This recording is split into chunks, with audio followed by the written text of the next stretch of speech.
lui a joué un tour aux forces du mal. C'est exactement ce qui se passait ici au XXe siècle en Israël. Jamais les peuples auraient accepté que le peuple d'Israël juif, pratiquant, revenant en terre d'Israël, impossible. Jamais ils l'auraient accepté.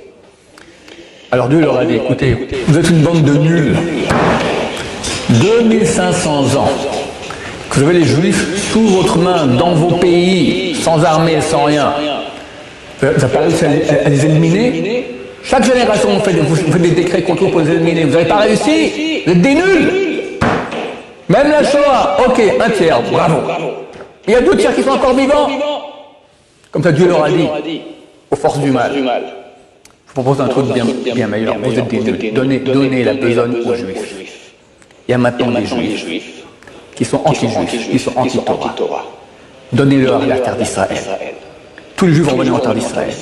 Ils seront dirigés par ces gens anti-Torah. Vous aurez un peuple entier en Israël qui va commencer à haïr la Torah. Le 1er septembre, le grand génération de Rav Shach, il jeûnait. Il disait, il y a plusieurs centaines de milliers de jeunes gens qui vont à l'école apprendre que la Torah, c'est des bêtises. Il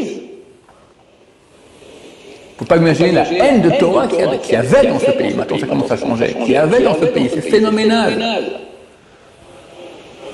Lorsqu'il y a eu le 7 octobre, il y a un mouvement extraordinaire. Tous les soldats ont demandé à avoir des talit katan. Je crois qu'il n'y a plus aucun qui n'a pas un talit katan. Il y a une bonne femme de Erev qui a parlé à la Knesset, qui a dit c'est terrible. Chaque fois qu'il y a une guerre, les soldats descendent à un niveau de moralité le plus idiot qu'il puisse y avoir et demandent talit katan. C'est quand ça va cesser ces bêtises-là. À la Knesset, comme ça, elle parle. Moi, je viens d'une famille israélienne. Quand j'ai fait tchouva, j'avais mes cousins, cousines, on s'aimait bien. Mais il y a eu une levée de bouclier, une haine contre moi. J'ai pas compris. J'ai compris, ils ont reçu une éducation anti-Torah.